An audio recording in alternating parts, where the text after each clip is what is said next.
questions are there. So I'll answer a few questions, then we'll go to the next sloka. One question is, in the episode 11 of the Master of the Mind talks, you have told that if one member of a family attains the status of jīvanmukta, all the other members of that family will be redeemed. What happens to their individual karma? Samchita, Prarabdha, Agami karma.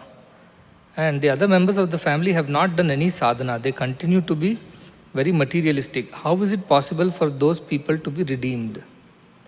This is the question. You do sadhana, you redeem yourself in your family. How do others members get redeemed when they have not done any sadhana? They are only busy in their materialistic ways is the first question. Let me see. I never said they'll be redeemed by tomorrow morning. I never said they'll be redeemed within half a year or 1 year. Yesterday also somebody else sent me a message. I'm doing everything, but my husband is not interested at all in the spiritual things. He's very materialistic. Now my alone changing, will it be of any use? Because I also feel bad for my family members. So the thing is that, who is the family member? First of all, you should ask a question to yourself. That is why Shankaracharya says, Kastvam koyam kutamayataha, kame janani kome tataha. Who are you? Who am I? Where have we come from? Who is the father? Who is the mother? In this birth, some relations have come to you by virtue of your previous associations in previous births. So therefore, these relationships are relationships which are not made in this birth for the first time. These have been coming for a long time. We keep doing change of roles. Then what happens? One person also amongst this group of people who are together, for many births they are coming together, if changes and becomes, they say, all paryapta kama is the word used, fulfilled, completely fulfilled in life. No desires, no sorrow, no worries, no anxiety, completely lives a very peaceful life. Then what will be the effect on the others? First, they will not like it, they will not enjoy it, they will resist it, all that will happen. That is the first step. Then what will happen? After some time, when they see that you are always happy, you're always blissful, come what may, you're never anxious. With good news, your BP does not go up and down, or bad news, BP or sugar does not go up and down. You're always at peace. Slowly, in some of them, curiosity will start. What is this? My wife is so always peaceful. Whatever I say, she is never affected. Good happens, she is not affected. Bad happens, she is not affected. Everything, she is peaceful. How did she manage to become like that? Then slowly the curiosity will begin in them. It may not happen immediately. It may happen after some time. But sometime this thought will get into them by virtue of associations. And then, if not in this birth, this thought will lead them to liberation in some other birth. So you don't have to worry about liberating them all right now. You worry about your own liberation for the time being. If you get it right, someday or the other, it will go into others' minds also. And it may not happen by tomorrow morning, but it will come someday. This way, the Upanishads say that the one who has redeemed or is a Brahmagyani in his family, there will never be a person who is not a Brahmagyani. It does not mean that will happen today, because this family has been formed only today. But we have been related from many, many births together. Therefore, if you go on like this, another few births later down the line, those people, those members also might develop this idea. The seed has been sown because of your behavior. And eventually it will all lead to their redemption also. So it is not today, it is over a period of time. That is what you have to understand. Second thing they were asking, that what happened to the karma, sanchita, prarabdha, agami. I also got another interesting message. It's not just this paper message. I get electronic messages from around the world and they hear about these things. And they said, Swami, I have done all kinds of things in my life, at least whatever I remember of this life. Previous lives I don't even remember. But I've done all kinds of things. Now I feel bad that time I should have offered all this to you. Now all that would have become karma for me, isn't it? What shall I do now? If I offer now all that to you, will my karmas get cancelled? That was the question that person was asking. Then I told him, after you eat something, can you take it out in the same way? Not possible, I said. Oh, he got depressed. Swami, this is very depressing. I can't offer it all back to you. I said, no. Then what is the redemption, he asked. I said, the redemption is you become a jīvanmukta, you become a jñāni. What happens to jñāni? Will you not suffer the consequences? You will. But then you are not affected by it. See, there are two things. One is pain and another is suffering. Pain may be real, suffering is unreal. Somebody, small needle, oh, how much noise they make for taking one injection. You look at their drama in the hospital, you will see. Close eyes, shout, people have to hold their legs and hands to just give a small injection to them. Suffering is too much for them. Though pain is the same, their body will undergo the same needle prick as anybody else's body will undergo. Same size needle, same medicine, same nurse. But one will create a drama out of it, one will just happily, simply smile and take it.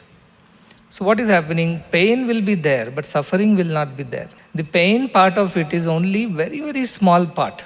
So if you think suffering is a football, the pain in it is not even the size of a golf ball. The golf ball is the actual pain you are going through. The rest is your imaginary suffering. If this happens to me, what will happen to my children? If this happens to me, what will happen to my husband? If this happens to me, what will happen to my business? If this happens to me, what will happen to the future of my institutions, my organization? That suffering makes the 80% of the thing. The pain is only the 20%. In fact, they say that all these painkiller and all that we take to reduce our pain, they don't even work 50%. In that only we feel relief. So it only means that half of it is our imagination. So if you have this much pain and then they give you a painkiller which is only 50% effective, rest is only powder.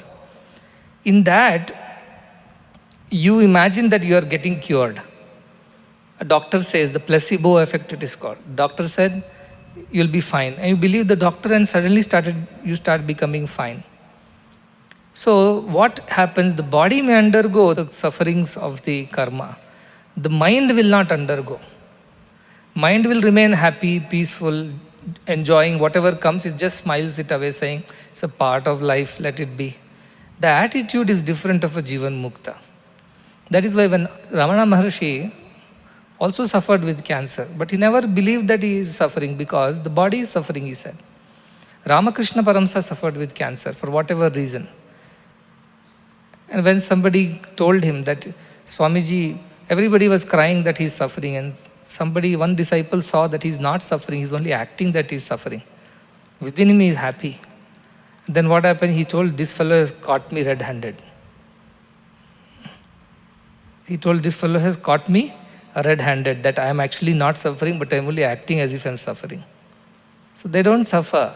And then West is our Bidi Baba, I call him. He used to sell Bidis earlier. And later, by his Guru's grace and his own effort, he became a realized sir. He told, when he got cancer, people said, see, you are a big Brahmagyani, you also got cancer. He said, I have not got cancer, I am the cancer. Because he's identified himself with everything in the universe, including the cancer cells. He says, I am the cancer, I am not getting cancer, I am the cancer, he said. So these Brahmagyanis, did they not go through some difficulties? Yes, they did. Did it affect them? No. So this is the idea of Brahmagyana. Your karmas will be there. It does not affect you. However, what will happen in the future, whatever you do now, will not create any more karmas for you because you are not the doer. You realize that you are just a witness. Atma Sakshi. Everything else is happening as per the law of the nature. Krishna says, Prakrite kriyamanani gunaihi karmani sarvashaha. All the actions of the world is happening according to the gunas that are playing their game. Little is, as an Atman, I have not much to do here. Mind and body are playing. They get influenced by somebody's good talk, depressed by bad talk, because as long as body and mind we think body and mind is reality, we get dragged along with them. Otherwise, as individual self, the divine supreme self, we are unattached, unaffected. Like the mirror never gets sad if somebody comes and frowns at it.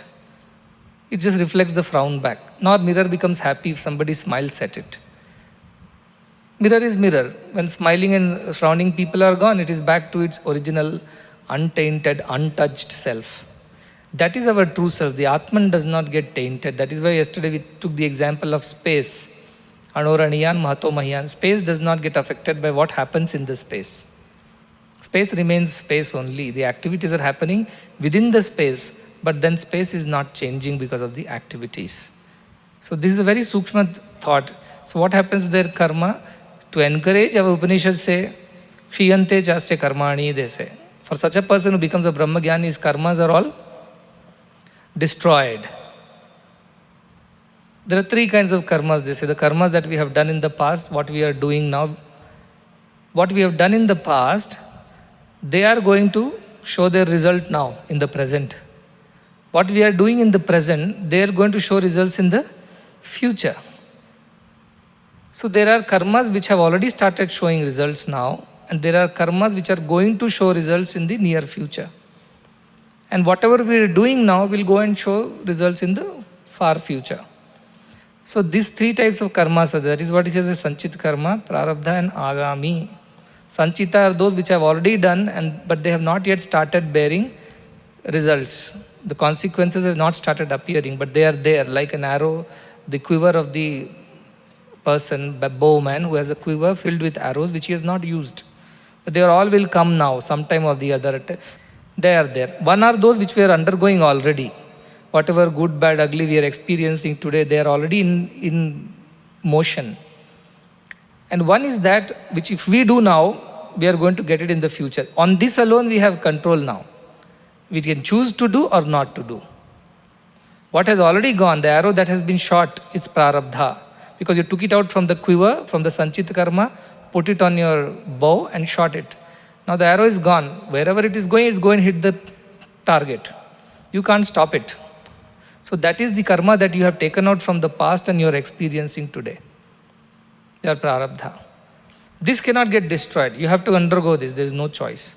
Now there are some karmas which are still to bear fruits and some karmas we are going to shoot now in the future. These two you have some control on. Do you have your ask question? In these two also you have control only on one, which is one you are going to shoot next. You can choose, I am not the doer and therefore none of these karmas will affect you. A jnāni is not the doer because jnāni does not identify himself with the body which involves in the action or the mind which involves in the thinking. Jnāni identifies himself with the Atman which is simply a witness. Therefore, it is not as if it is somebody else doing and not me. That is the kind of idea jnāni lives with. Because of that, anything that he does is no more going to be his karma. It won't affect him at all. So going forward, it won't affect him. But whatever is already in the motion, he has to go through. And whatever is stored up in the past, that even if it comes in the future now, the jnāni is not going to be affected. So like I told you that all your desires are fulfilled when you have become a jnāni. It does not mean that all the desires, the long list that you had from your childhood, from a shoe to the watch to the TV to the laptop to the car and the house and all will get fulfilled. Idea is that you will not all desires get destroyed. It means you don't have those desires anymore. So if those karmas which are coming also, you are not bothered about it. So if you don't bother about something, it is equivalent to it doesn't exist. You don't bother about it. So it doesn't affect you, so it does not exist. So subtle meaning of karmas getting destroyed is, even if they come to fruition, you don't suffer. And even if they exist, or if they'll come in the future to make you suffer, you don't care. If it comes, yada yat kartumayati, as and when it comes, tad krutva tishtate sukham, you will experience it and be happy. You have no idea that it should not come. See, all these problems, that is how these people are prospering. Those people who tell you, do this puja and this will be corrected, that will be cured, this will be done, that will be done. So does this help or not? You will ask. Yes, it does help to some extent, like going to a doctor and taking some medicine and it's probably relieving yourself. But truth is that the real problem is your association of the mind, the suffering. Pain is not such a big problem. Pain can be cured. How? By medicine. But the suffering cannot be cured.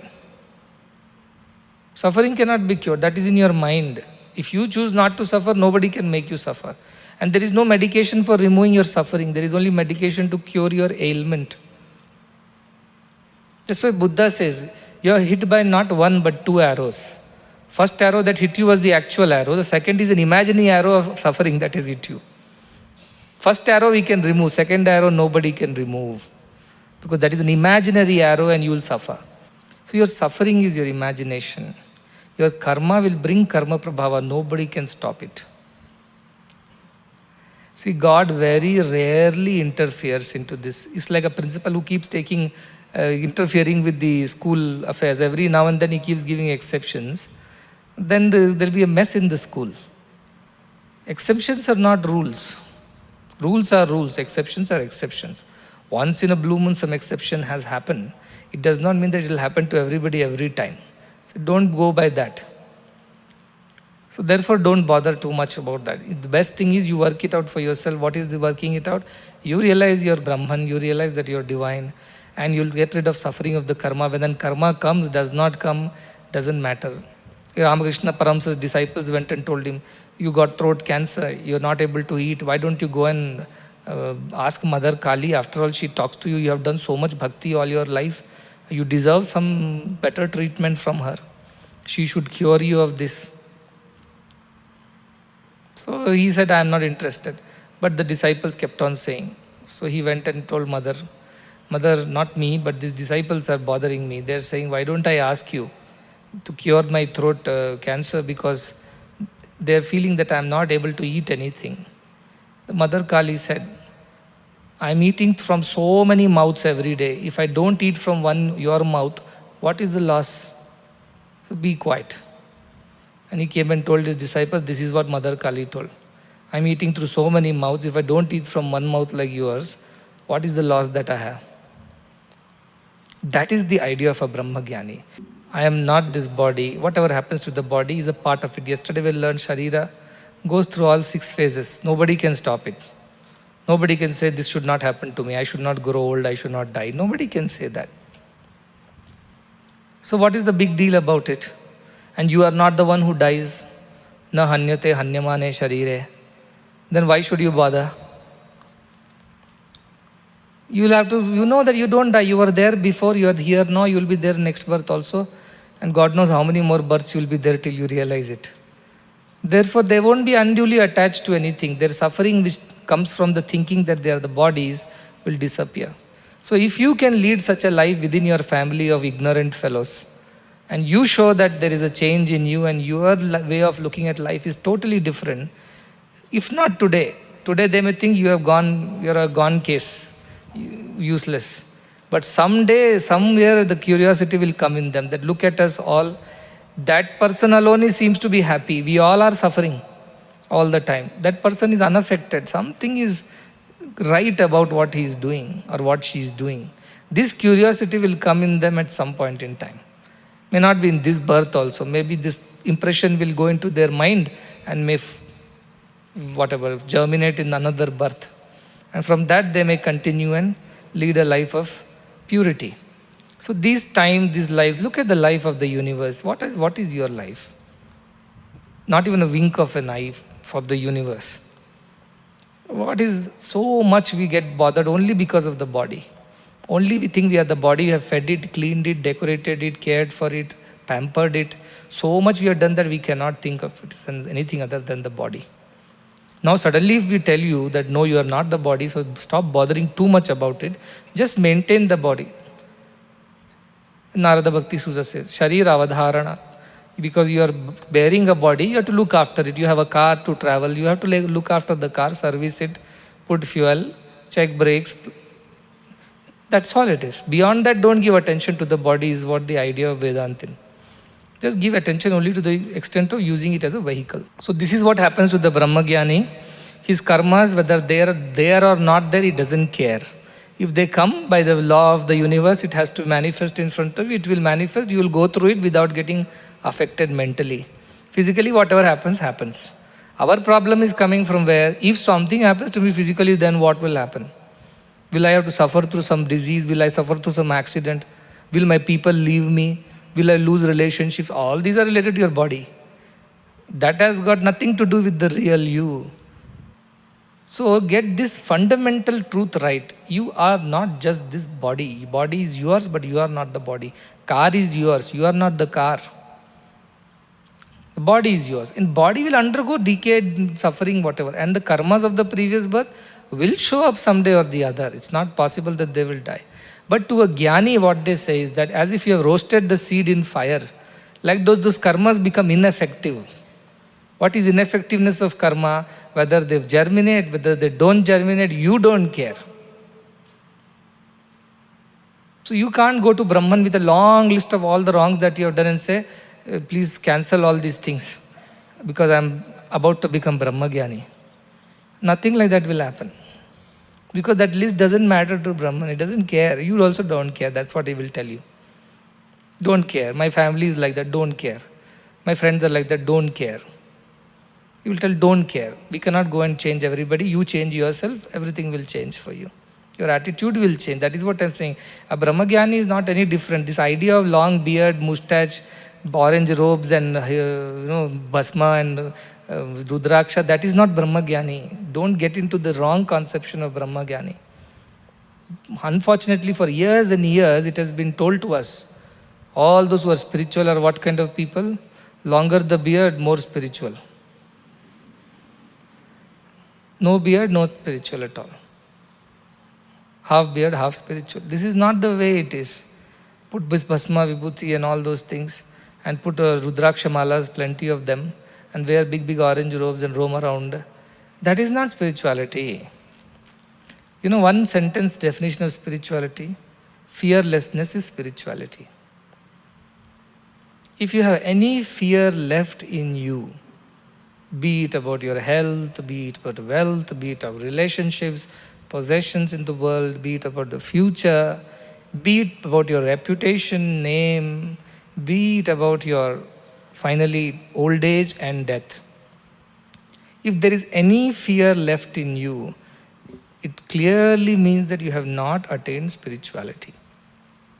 So what about bhajans and this? No, these are all processes to reach there. You take a taxi from here to go to the railway station. Then you take a train to go to your home. So auto or taxi from here to railway station is first step. Train from railway station to your home platform is second step. From your home platform to your home, another taxi or a bus is the third step. Then you reach your home.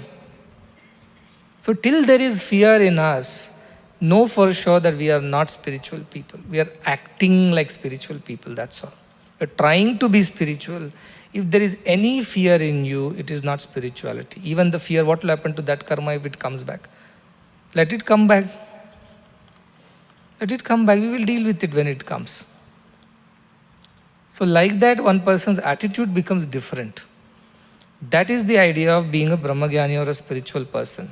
Somebody asked one more question. What is the idea of a Brahmagyani? This is the idea. They are fearless people. Why they are fearless? Because nothing matters to them. If something belongs to you, then you fear they will lose it. If someone is yours, then you fear that that person may leave you. If something you own, that is when you are afraid that you may not have it tomorrow. You have no such ideas. You have no such ideas. That is Brahmagyana. So what about, should I study or not study? You study as a part of your duty. It's a part of your role. God has given you a role to play. Just play the role and be happy. What about husband and wife? Should I live with him? Should I divorce him? No need to do anything. Just continue live with this new attitude that nothing matters. Ultimately, everything is Brahman. Everything is under control. Whatever looks out of control also is actually under control only. And you live with that attitude, your suffering will disappear. One story is there of Mohajit. Mohajit was a prince. And look at this correctness of the understanding of the whole kingdom. So he went to a rishi in the forest and said, please give me some upadesha about Brahmagyana. What is your name? My name is Mohajit, he said. Mohajit means who has conquered all the attachments and delusions, moha. He said, your name only is Mohajit. Are you really Mohajit? He said, not only me, my whole kingdom is Mohajit. My parents are Mohajit. My wife is Mohajit. Worker is Mohajit. Everybody is totally detached. This rishi couldn't believe, this saint. He said, I never heard of a place like this. Let me go and check. If I really find them all correct, then I will give you further my upadesha. So he says, give me your royal robe, what he was wearing, and he soaks us into some animal blood and takes it to the kingdom. And goes to the gate of the palace and shouts, the Prince Mohajit has been killed, Prince Mohajit has been killed. So there is a maid servant who is cleaning the path. Goes to her, Mohajit has been killed, Mohajit has been killed. She said, so what do you want? He said, I want to see the king. He said, see, everybody who is born is going to die. He's died today, big deal. Wait, let me finish my cleaning the path, then I will go and inform the king, she said. He said, how come she's not bothered about her princess died? And she goes on cleaning, and after she finishes her cleaning, she's on, now come, I will take you to the king. So he takes to the king, saying that your son Mohajit has been killed. He says, what is this world after all? It's a night's shelter. Soul is a pilgrim. They come, they stay in a shelter for the night, and then they go away. Who can stop them? Who can make them stay longer than this? He had come in our shelter. He lived for so long and left. So that is fine. We are okay with it. We'll deal with it. So this saint is now shocked. He says, king also has such a cool attitude towards his prince's death. Then he goes to the wife of this king. She tells what is there. In a nest, the birds fly away after they grow. What can you do about it? Should you cry about it? So leave it at that. Now this saint is further shocked. The mother of the prince also is not disturbed by this. Then he goes to the wife, thinking at least wife will be disturbed because she has to live with him. And she says, what is their husband and wife are like two logs of the wood in the flow of the river. They come together and then they part. Beyond that, what is the nature of life? She also says. Then this saint thinks this kingdom is definitely free of all attachments. Death and birth of anybody, including the prince, is not affecting them. They say, we will deal with it. Okay. Now what he does, he thinks that this is not going to work. Let me test that prince whether he is also full of dispassion or not. So he goes back to the forest and tells him that an enemy has attacked your kingdom and everybody has been killed, including your father, mother and wife. He says the whole world is a dream. In a dream, who is killed, who is not killed, who lives, who does not live. Leave all this. Teach me Brahmopadesha you give me. So the saint says you don't need any Brahmopadesha. You are Brahman as you are because you have no delusion, no desires, no attachments. You are Brahman as you are. That is the idea of a Brahmagyana. You will not be attached. Don't pay too much attention to the body and body relations. Just do what you have got to do and be happy with that. That is all that is in your hands. Beyond that, there is nothing in your hands. Beyond that, anything that you attach yourself to, you will be miserable. Other people may or may not be. The first person to suffer is you. So to that idea only you do. Don't worry about others. You just do your part. If you realize, it will definitely inspire them, at least create curiosity in them. They will also start bothering about, should I also become like her or him, because they are always happy. That is the nature of the Brahmagyani. And your karmas are not going to bother you, whether they come, don't come. They come today, they'll come after 10 years. You are not bothered. Because karmas are happening to the body and the mind. You are none of them. So why should you bother? That is how you will leave it. So beyond that, that is the Brahmagyana, the idea of Brahmagyana. If sound is always present, can there be ever something called silence? Because silence does not exist. No, silence alone exists. Om is the modification of that silence. We call it Om exists because we are incapable of understanding silence. That is why sound is needed for us. Your teacher is silent in the class, nobody understands anything because we are used to this Vaikhari Vani, Madhyama Vani, Pashyanti Vani. Beyond that is Para. Para is Brahma. Om is Vaikhari, Madhyama, Pashyanti, all these together. Just to give us the idea that Brahman is this and even beyond this. Purusha Suktam says, Purusham evedagam sarvam atyattishta dashangulam, it says. No, all this is Purusha and 10 fingers beyond that, it says. Just to give the idea that everything is encompassed in the Purusha, the Atman, and Atman extends it by 10 fingers, they say. It is a symbolic way of saying that the Brahman encompasses everything and extends beyond. It's beyond the all seen and unseen things. It's beyond. So Om is beyond the sounds. That is the true nature of Om. That is why I said fourth one or one, the silence, which is the substratum from which all the sounds come and disappear. That substratum is the real significance of Om. But we can't understand silence, therefore we are made to think, okay, Jagrata Avastha comes and goes, Swapna Avastha comes and goes, Sushupti Avastha comes and goes, Turiya stays. So that is the idea of telling the Om. Like if you have to tell, I always say, if you have to tell somebody, I am a man, you should not, that is half truth. The other truth is, I am a man, not an animal. Likewise, I am silence, not the sounds. So for that I should know what are sounds. So for that sake, sounds have been told, but the true, deepest meaning of Omkara is that it encompasses all the waking, dreaming and deep sleep state and the beyond.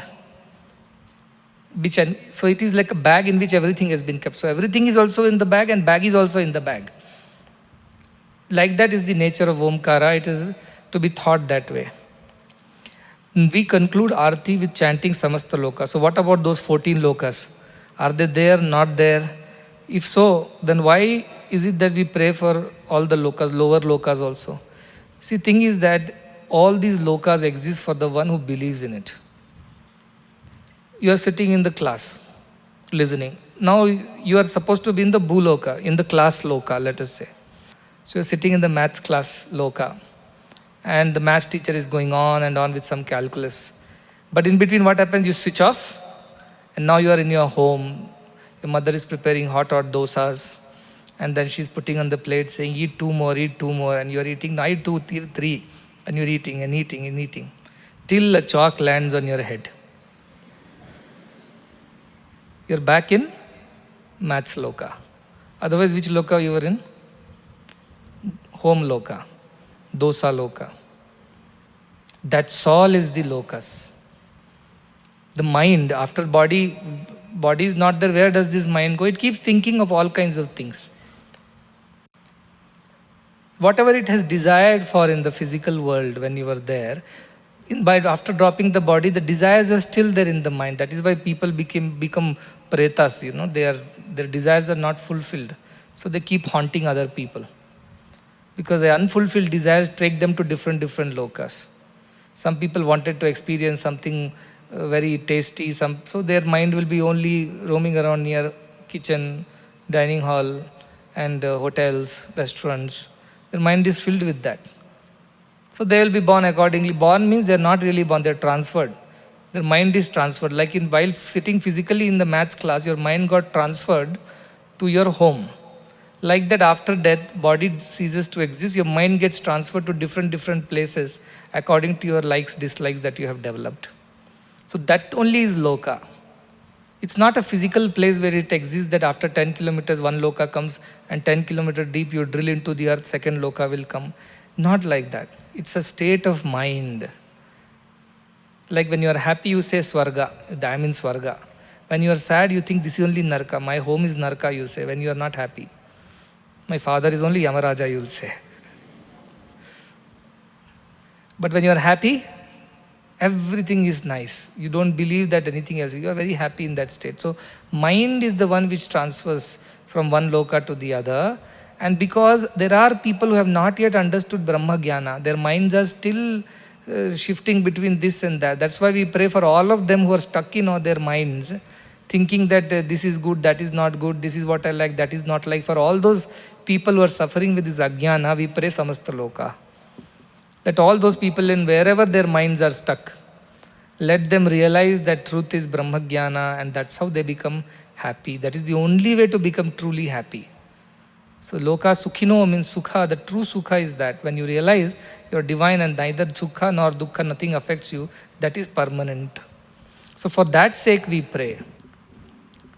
So you will say in Bhuloka people are suffering with body consciousness, so they suffer with diseases, sickness.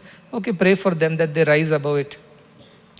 In other lokas, as I said, that the mind has got transferred or shifted after your death. There are people going through other kind of experiences. Let us pray for them too. Our Pitrus are there, they're hanging around in Pitruloka. They're still attached to us, they're concerned about us. So we do Pitrudana, Pitruyagnya, all kinds of things we do to satisfy them. Because mentally they're able to experience us. Truth is that what is all the world? Is it not just the mind? Your experiences are just your mind. Suppose somebody has a very crooked mind. For him, doing crooked things is happiness. Somebody who has a very pure mind, for them, doing crooked things is unhappiness. So each person's mind is the reason for how they experience the world. Duryodhana went and said, I can't find one good person in this town. Dharmaraja went and said, I can't find one bad person in this town. Same town. Duryodhana says, I think the only good person is me. And Dharmaraja says, the only bad person is me. Their mindset. So what is this world? You think there is joy in that burger and coffee? It's your mind. Somebody who does not like coffee, the South Indian people who don't like North Indian food, they will be tortured if they're giving North Indian food. Bring a Westerner and give him idli, sambar, rasam, he will suffer. He'll say, is there any bread? Is there any butter? Some toast? So everything is experience of our mind, how we have trained our mind. The Western fellow has got trained eating Western food and now he cannot appreciate Indian food. Indian fellow has got trained eating Indian food, cannot appreciate Western food. It doesn't mean that Western food is bad, Indian food is good. That is again your imagination. Therefore, everything depends on the mind. Whole idea is to purify this mind so that it doesn't have to get transferred from one thing to the other. It completely dissolves and only Brahman manifests. That extent we have to take our mind to. In fact, the next shlokas of Kathopanishad is about that, how to bring mind to that state. Third question, Swami, Brahman created the world, put some rules, dharma, adharma, and gave some attributes, kosha, buddhi, etc. to realize the truth. Have you created any other world in same way, in analogy, like a game developer who creates a variety of games with lot of rules and options? See, in the game, you're playing a game in the computer. There are characters, there are situations, and there are decisions. Are they all real? Are those characters real? Are the decisions real? Is that city inside which that game is going on is real? Nothing is real. It's in the computer. It's actually an imagination. Like this, the whole world is just an imagination. Whether more imagination is there, yes, each of the character has his own imagination. Therefore, they have their own worlds. We are actually a conglomeration of infinite worlds, where every person creates his or her own world around herself or himself. And he or her creates her own rules about it. Like a person who has a house, the father has a rule. Nobody will watch TV after 9 o'clock. Everybody will wake up at 5 o'clock. So a world of its own. Satyasai Grama is a world of its own within a world with its own rules. Bangalore is a world of its own within its own rules. In Bangalore, somebody's house in an apartment is its own world. And each of the apartment in a big complex of apartments is its own rules based on that husband, wife, or father, mother, whoever is created. So this world is like that, one into the other, one into the other. So have you created more worlds? There was no need to create. In fact, truth is that even this world is not created. This is uncreated world which you think is created. There was nothing created ever. This is all a dream. In a dream, what is created? You sleep and dream. You go to a beautiful golden city, the walls are of gold, the doors are made of gems, and what is created? Nothing is created. It's just an imagination, like you're playing a game. As long as you play the game and you entertain yourself, it's fine. But the moment you start saying, no, my character is losing, my character is getting killed, my character, then you suffer. So nothing has been created, that is the truth. That will become a little too much of Vedanta for you right now. So we will settle down with sun rises in the east and sets in the west. So yes, there is a physical world created like this, and then there are some other worlds based on your mind. You keep shifting to other worlds, Datala, Vitala, Sutala, Talatala, whatever, and above Burbhuvasva, Mahajana, Tapa, Satyam, and beyond that there is the Brahmaloka, and beyond that is Parabrahman. Think like that and leave it at this, because beyond that, if I tell you now, I'm sure half of you will not understand one. Second thing, if you misunderstand, that will be a bigger problem. Nothing exists. So tomorrow morning, I'm not coming for the class only. Class doesn't exist. You don't exist. I don't exist. So you'll misunderstand it because you have to mature to understand what I'm saying. But Shankaracharya says, Vishwam Nagari Darpanam Drishyamana Nagari Tulya. Vishwam. Vishwa is just a reflection in a mirror. Inside the mirror, things look 10 feet deep, 20 feet deep, green, blue, red. They are really not there. The only difference between this mirror and the physical mirror is this mirror produces images out of its own. The other mirrors have to reflect something. Here it just produces its own images. Therefore, this is not true. However, if you must believe, then yes, this is the physical world created in which we are living right now. And when we mentally sleep, we go to other worlds too. And when we die, body drops, mind shifts from world to world according to its likes and dislikes. And according to yatha karma, yatha shrutam, it is said, as it is done and it is understood about life. If we keep looking for the divinity in the outside, how would we be able to realize for the divinity within? Truth is neither divinity is outside nor within. You are divinity. So what are you looking for? What are you looking for outside? Can you look for outside? Can you look for yourself outside you? Can you look for yourself inside you? Both are not true. You are. The moment you know you are, you already found yourself. Where are you searching? At a very physical, simple level. You can't look for yourself outside yourself. You can't look for yourself inside yourselves. Where do you look for yourself? You don't have to look for yourselves, because if you are alive, you know you are. Likewise, you are not looking for God outside you or inside you. You are God, you are Brahman at all times. Therefore, there is no looking. This whole business of looking is the misconception. It also will come in the next sloka now. This whole business of searching is misconception.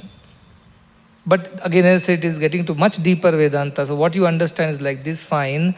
This cover which is lying on this truth by my body consciousness, my desires, my disturbed mind, this is the reason why I am not able to understand the truth as it is. When I understand the truth, I know there is nothing to look outside, there is nothing to look inside. You are that, so what are you searching for? You go to your teacher. Teacher asks you, what are you so worried about in the morning? I lost myself, I am searching for myself today. Oh, look in the kitchen, maybe you are there. No, look in the classroom, maybe you are there. How true it is, you tell me. Like that, if you go to God and search, I am searching for God. You are God, what are you searching for? That is the highest thought of Vedanta. A wrong guru will teach you. Oh, you lost yourself. Maybe give me 100 rupees, I will tell you. I will do a puja, then you will find yourself. Do this, I will give you upadesha, then you will find yourself. You are you. What have you lost? But a foolish fellow will tell you, I'm so sad that you lost yourself. Let us find you. Come with me, we will find you. You are not searching for, you are God, but you don't know you are God, that's why you are searching. You think you exist elsewhere. You don't exist elsewhere. Neither you exist outside, nor you exist inside. You exist as God. That is why I said consciousness does not happen to you, does not happen by you, does not happen through you. It happens as you. When you say it happens to me, then you will search outside. When you think it happens by me, you will search inside. And when you think you are consciousness, there is no searching. The inside is God, outside is God, the door sill is God, everything is God. So there is no searching after that. You think you have to sit and think about these things. It won't just happen by my telling once. After Omkara, we are to observe silence. However, since the mind is so used to thinking and observing, it's difficult. When we observe silence, we are aware of our breath and other sensations in our body. Can we be aware of nothing at this stage? See, awareness of breath means what? It means what? You have supplied a word called breath. You have supplied a form called your breath. That is not meditation. Mind has to become amani bhava, na dvaita uplabhyate, it says.